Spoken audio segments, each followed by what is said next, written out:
नमस्कार दोस्तों। हमारी आज की वीडियो थोड़ी छोटी पर बहुत महत्वपूर्ण रहने वाली है। हमारी पिछली वीडियो जो चलते चलते रुक गई थी उसी का अगला पार्ट आज हम कवर करने वाले हैं। तो हमारी जो वीडियो थी मध्य प्रदेश के अन्य जनजाति व्यक्तित्व तक हो चुकी थी, तो हम उसके आगे का पार्ट देख लेते हैं। आज जो हमारा है यूनिट फर्स्ट का कंप्लीट पोर्शन हो जाएगा। तो हमारा जो पहला व्यक्तित्व सीताराम कंवर जी हैं। इनका जन्म बड़वानी में हुआ था। ठीक है, इनका जन्म बड़वानी में हुआ था। रघुनाथ शाह के गुप्तचर सेना के प्रमुख थे, याद रखिएगा। सीताराम कंवर जी रघुनाथ शाह के गुप्तचर सेना के प्रमुख थे। रघुनाथ शाह जी को हमने जब जनजाति करा था तब वहां जनजाति व्यक्तित्व में हमने रघुनाथ शाह जी को पढ़ लिया था। ठीक है, 9 अक्टूबर 1958 को शहीद हुए थे, याद रखिएगा।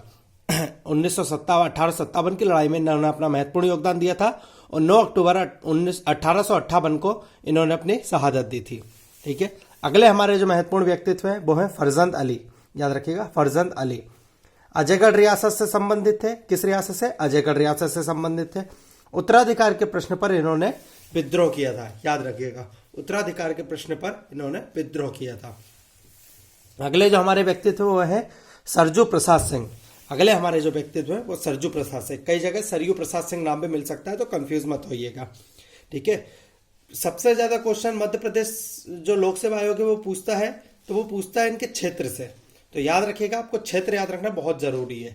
ठीक है, पिछले आप कई पेपर उठाएंगे अगर एडमिनिस्ट्रेटिव सर्विस के भी, तो वो वहां पर सीधे व्यक्तियों का नाम देकर उनका क्षेत्र पूछ रहा है।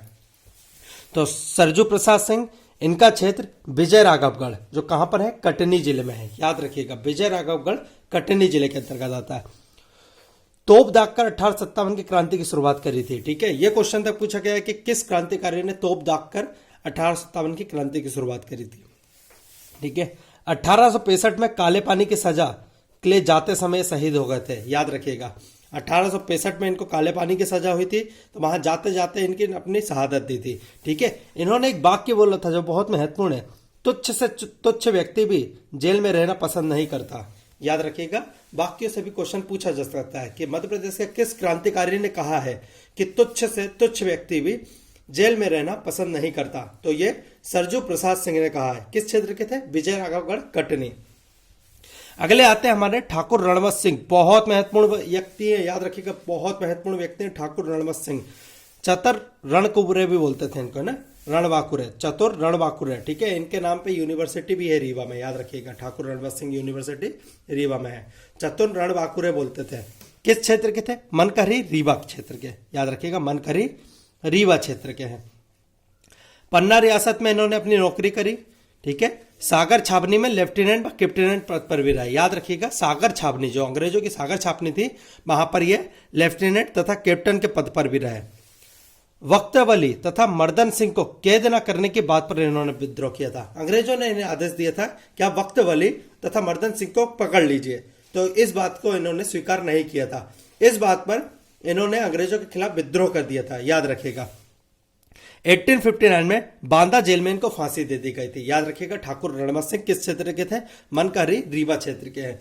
रीवा में कई चीजें इनके नाम पे है। ठीक है, ठाकुर रणवत सिंह स्टेडियम भी है, ठाकुर रणवत सिंह यूनिवर्सिटी भी है, तो याद रखिएगा ठाकुर रणवत सिंह। चरण और चतुर रणवाकुरे किसको बोला जाता है? ठाकुर रणवत सिंह को बोला जाता है। ठीक है,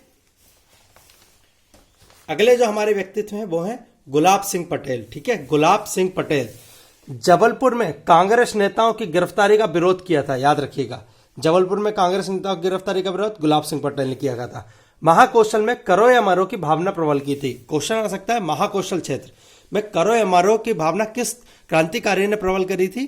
तो गुलाब सिंह पटेल ने, याद रखिएगा। लाठीचार्ज इनके ऊपर हुआ था जब इन्होंने कांग्रेस नेताओं की गिरफ्तारी का विरोध किया था, तो लाठीचार्ज हुआ था। गुलाब सिंह पटेल। अगले हैं इमरत भोई, याद रखिएगा। इमरत भोई, इनका जन्म तामिया 4 जून 1835 को। कहां हुआ? तामिया। किस जिले में आता है तामिया? छिंदवाड़ा जिले में आता है, याद रखिएगा। कब हुआ? 4 जून 1835 को। कहां पर? तामिया, छिंदवाड़ा जिले में। तात्या टोपे को आम गांव के जागीरदार मनोहर राजा के पास पहुंचाया था इन्हें, याद रखिएगा। तात्या टोपे की मदद करी थी इन्होंने 1857 की लड़ाई में। 18 मार्च 1857 को इन्होंने अपनी शहादत दी थी।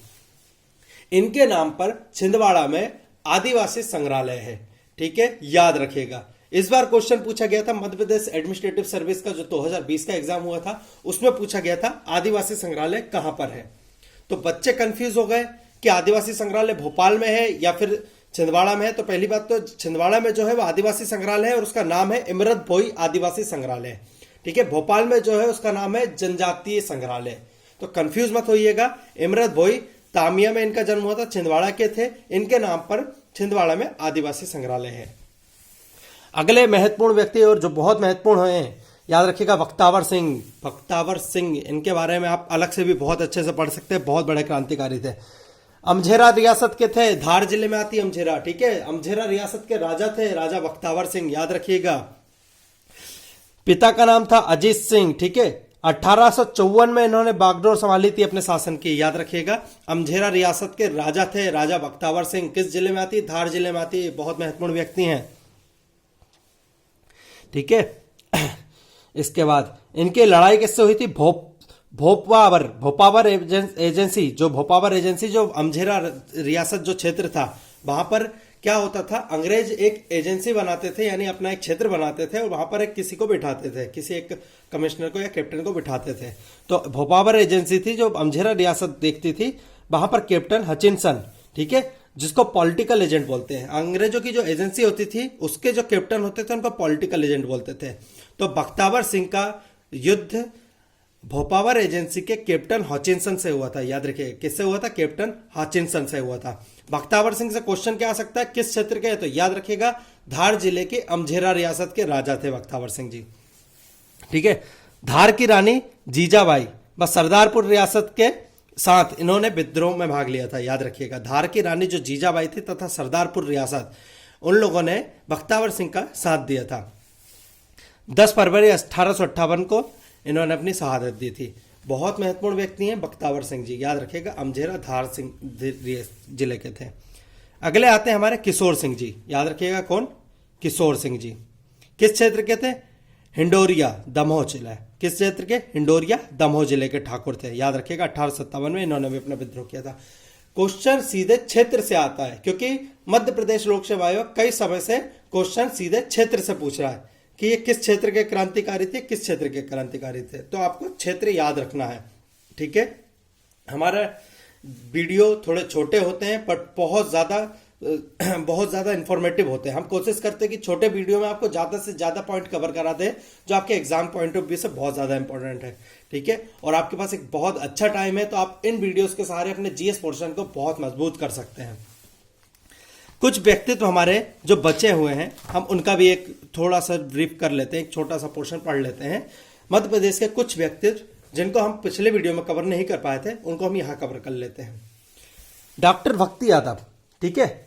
इंदौर निवासी डॉक्टर भक्ति यादव प्रदेश की पहली महिला चिकित्सक थी, याद रखिएगा। पूछा जा सकता है भक्ति यादव का संबंध किस क्षेत्र से है? तो भक्ति यादव का संबंध चिकित्सा के क्षेत्र से, याद रखिएगा। भक्ति यादव का संबंध चिकित्सा के क्षेत्र से। रईसा खान, ठीक है, भोपाल में गैस त्रासदी पीड़ितों के लिए कार्य करने वाली महिला है, याद रखिएगा। रईसा खान भोपाल में गैस पीड़ितों के लिए कार्य करने वाली महिला है, ठीक है। तो पूछा जा सकता है इनका संबंध किस क्षेत्र से है? तो भोपाल गैस कांड भी आ सकता है और समाज सेवा भी आ सकता है, ठीक है। बहुत महत्वपूर्ण है। हम एक वीडियो मध्य प्रदेश के पद्मश्री, पद्म भूषण, पद्म विभूषण पुरस्कार प्राप्त व्यक्तियों पर भी लाएंगे जो हमारे करंट वाले पोर्शन में रहेगा, ठीक है। उसमें जो क्वेश्चन आएंगे हम उनको भी कवर करने की कोशिश करेंगे। बाजिद खान बहुत महत्वपूर्ण व्यक्ति है, मंदसौर के निवासी हैं, याद रखिएगा। नेल आर्टिस्ट, एक आर्टिस्ट है, नाखून पे आर्ट बनाते हैं और भी कई चीजों पे आर्ट बनाते हैं। एक आर्टिस्ट है, बहुत महत्वपूर्ण व्यक्ति है बाजिद खान। कहाँ के हैं? मंदसौर के हैं, याद रखिएगा। एक आर्टिस्ट है, नेल आर्टिस्ट, नाखूनों पे आर्ट बनाने के लिए इनको जाना जाता है। निर्मला बुद्ध जी भोपाल की हैं, सामाजिक कार्यकर्ता है, ठीक है, तथा मध्य प्रदेश की प्रथम महिला मुख्य सचिव भी रही थी निर्मला बुद्ध, ठीक है। अभी सामाजिक कार्यकर्ता है, पहले ये मध्य प्रदेश की प्रथम महिला मुख्य सचिव तक रह चुकी हैं, भोपाल कलेक्टर भी रह चुकी हैं निर्मला बुद्ध जी। भज्जू श्याम, ठीक है, जबलपुर के हैं, आदिवासी कलाकार है, याद रखिएगा। 2017 में इनको पद्मश्री प्राप्त हुआ था। भज्जू श्याम आदिवासी कलाकार हैं, 2017 में इनको पद्मश्री प्राप्त हुआ था। किस क्षेत्र के हैं? जबलपुर के हैं। शबनम मोसी शहडोल की देश की प्रथम किन्नर विधायक थी, ठीक है। पूरे देश में प्रथम किन्नर विधायक मध्य प्रदेश से थी। किस जिले से थी? शहडोल से थी। कौन सी जगह की? सोहागपुर, शहडोल में आता है सोहागपुर, वहां की शबनम मोसी पूरे देश में पहली किन्नर विधायक थी, याद रखिएगा। आचार्य रजनीश जी, इनको नॉर्मली ओशो के नाम से जाना जाता है। आचार्य रजनीश जी ओशो के नाम से। इनका जन्म कुचवाड़ा रायसेन जिले में हुआ था। याद रखिएगा, इनका जन्म कुचवाड़ा रायसेन जिले में हुआ था। न्यायपालिका से संबंधित, क्योंकि हमारा ये एग्जाम एमपी एडीपीओ के लिए है तो न्यायपालिका से क्वेश्चन आ सकते हैं। तो जो व्यक्ति न्यायपालिका से संबंधित है और मध्य प्रदेश में महत्वपूर्ण है उनको हमें देखना जरूरी है, क्योंकि हमारे दूसरे टॉपिक में न्यायपालिका की बात नहीं करी गई है, पर हमें मध्य प्रदेश की न्यायपालिका से संबंधित महत्वपूर्ण व्यक्तियों को पढ़ना पड़ेगा। तो हमें न्यायपालिका से संबंधित हम पहले उन 2 महत्वपूर्ण व्यक्तियों को देखते हैं जिनका जन्म मध्य प्रदेश में हुआ है और जो सर्वोच्च न्यायालय के मुख्य न्यायाधीश रहे हैं। तो रमेश चंद्र लाहौटी, याद रखिएगा, रमेश चंद्र लाहौटी, इनका जन्म 1940 में गुना में हुआ था। याद रखिएगा, कब? 1940 में गुना में हुआ था। ये भारत के 35वें मुख्य न्यायाधीश रहे हैं, ठीक है, सर्वोच्च न्यायालय के। भारत के 35वें मुख्य न्यायाधीश रहे हैं सर्वोच्च न्यायालय के, 2004 से 2005 तक, ठीक है। इसके बाद आते हैं जे.एस. वर्मा जी। उसके बाद महत्वपूर्ण जो व्यक्ति आते हैं वो आते हैं जे.एस. वर्मा जी। इनका जन्म 1933 में सतना जिले में हुआ है। याद रखिएगा, रमेश चंद्र लाहौटी जी का जन्म 1940 में गुना में हुआ है। भारत के 35वें मुख्य न्यायाधीश थे सर्वोच्च न्यायालय के, सुप्रीम कोर्ट के, 2004 से 5 तक। इनका जन्म 1933 का हुआ था। 1997 से 1928 तक सर्वोच्च न्यायालय के मुख्य न्यायाधीश रहे। याद रखिएगा, राष्ट्रीय मानव अधिकार आयोग के अध्यक्ष पद पर भी रहे हैं जे.एस. वर्मा जी। राष्ट्रीय मानव अधिकार के आयोग के अध्यक्ष पद पर भी रहे हैं। अगले जो हमारे व्यक्ति है वो है एम हिदायतुल्ला, ठीक है, एम हिदायतुल्ला मध्य प्रदेश के प्रथम मुख्य न्यायाधीश थे। याद रखिएगा, मध्य प्रदेश हाई कोर्ट के प्रथम मुख्य न्यायाधीश सन 1956 में, 1956 में। याद रखिएगा, इनका जन्म 1905 में लखनऊ में हुआ था। मध्य प्रदेश के प्रथम मुख्य न्यायाधीश थे और तथा भारत के भी 11वें मुख्य न्यायाधीश रहे हैं। याद रखिएगा, मध्य प्रदेश के प्रथम मुख्य न्यायाधीश थे तथा भारत के 11वें मुख्य न्यायाधीश हुए हैं। मध्य प्रदेश उच्च न्यायालय की प्रथम महिला न्यायाधीश कौन सी थी? महिला न्यायाधीश मध्य प्रदेश उच्च न्यायालय में पहुंची तो उनको याद रखिएगा, सरोजनी सक्सेना जी। याद रखिएगा, सरोजनी सक्सेना जी वो महिला थी जो मध्य प्रदेश में उच्च न्यायालय में स्थान प्राप्त करने वाली प्रथम महिला बनी है, तो याद रखिएगा। अब हम उन न्यायाधीशों को देख लेते हैं जो मध्य प्रदेश के मुख्य न्यायाधीश रहे तथा भारत के भी मुख्य न्यायाधीश बने हैं। वो न्यायाधीश जो पहले मध्य प्रदेश के मुख्य न्यायाधीश रहे थे तथा बाद में जाकर भारत के भी मुख्य न्यायाधीश रहे हैं। इससे क्वेश्चन आ जाता है, मध्य प्रदेश लोकसभा आयोग पूछ सकता है कि मध्य प्रदेश के वो कौन से मुख्य न्यायाधीश थे जो बाद में जाकर भारत के भी मुख्य न्यायाधीश बने। तो हमारे पहले हैं एम हिदायतुल्ला जी। याद रखिएगा, एम हिदायतुल्ला जी जो मध्य प्रदेश के मुख्य न्यायाधीश भी थे तथा भारत के भी मुख्य न्यायाधीश बने। मध्य प्रदेश के मुख्य न्यायाधीश से मेरा मतलब है मध्य प्रदेश हाईकोर्ट के मुख्य न्यायाधीश। जे.एस. वर्मा, ठीक है, जो मध्य प्रदेश हाईकोर्ट के भी मुख्य न्यायाधीश थे तथा बाद में जाकर भारत के भी मुख्य न्यायाधीश बने। ठीक है, कृष्ण कुमार लाहौटी जो मध्य प्रदेश मुख्य न्यायालय के भी न्यायाधीश रहे हैं तथा बाद में जाकर ये भारत के सुप्रीम कोर्ट के भी मुख्य न्यायाधीश बने हैं। तथा शरद अरविंद बोबड़े, ठीक है, हमारे इससे पहले वाले जो मुख्य न्यायाधीश थे शरद अरविंद बोबड़े जी, वो मध्य प्रदेश के भी मुख्य न्यायाधीश रह चुके हैं तथा बाद में जाके भारत के सर्वोच्च न्यायालय के मुख्य न्यायाधीश रहे हैं। तो याद रखिएगा, 4 मुख्य न्यायाधीश जो पहले मध्य प्रदेश के मुख्य न्यायाधीश रहे थे तथा बाद में जाकर भारत के भी मुख्य न्यायाधीश रहे थे, एम हिदायतुल्ला जी, जे.एस. वर्मा जी, कृष्ण कुमार लाहौटी जी तथा शरद अरविंद बोबड़े जी। ठीक है, मध्य प्रदेश उच्च न्यायालय का अगर भवन आप लोगों ने देखा होगा, ठीक है, तो याद रखिएगा मध्य प्रदेश उच्च न्यायालय का भवन किसके द्वारा करवाया गया? तो राजा गोकुलदास जी के द्वारा करवाया गया था। मध्य प्रदेश उच्च न्यायालय का जो भवन है जो आपने देखा है जबलपुर में जो स्थित है, उसका निर्माण राजा गोकुलदास जी के द्वारा करवाया गया था तथा उसके वास्तुकार जो उसके आर्किटेक्ट थे वो हेनरी इरविन थे। उनके वास्तुकार से क्वेश्चन आने के चांसेस ज्यादा हैं। तो याद रखिएगा, मध्य प्रदेश उच्च न्यायालय के जो भवन है उसका निर्माण राजा गोकुलदास जी के द्वारा कराया गया था तथा उसके जो आर्किटेक्चर थे वो हेनरी इरविन थे। दोस्तों, अब हमारी जो नेक्स्ट क्लास रहेगी वो हमारी मध्य प्रदेश की जो जीएस पोर्शन की यूनिट 2 है उससे संबंधित रहेगी। तो हम ये कोशिश करेंगे कि अब दूसरी वाली जो यूनिट है वो मध्य प्रदेश का भूगोल है, तो हम भूगोल में ज्यादातर चीजें मैप के द्वारा आपको समझाएंगे।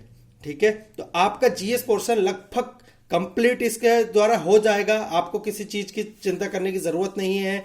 आपका जो एडीपीओ का एग्जाम आएगा उससे पहले आपका जीएस पोर्शन कंप्लीट करा दिया जाएगा। हमारे साथ बने रहें तथा आपके जो दोस्त एमपी एडीपीओ की तैयारी कर रहे हैं उनके साथ ये वीडियो जरूर शेयर करें तथा हमारे टेलीग्राम ग्रुप से आप जुड़ जाएं ताकि आपको पीडीएफ मिल पाए और उस पीडीएफ को पहले आप डाउनलोड कर लें तथा इस वीडियो को देखते हुए उस पीडीएफ की सहायता से आप पढ़ सकते हैं।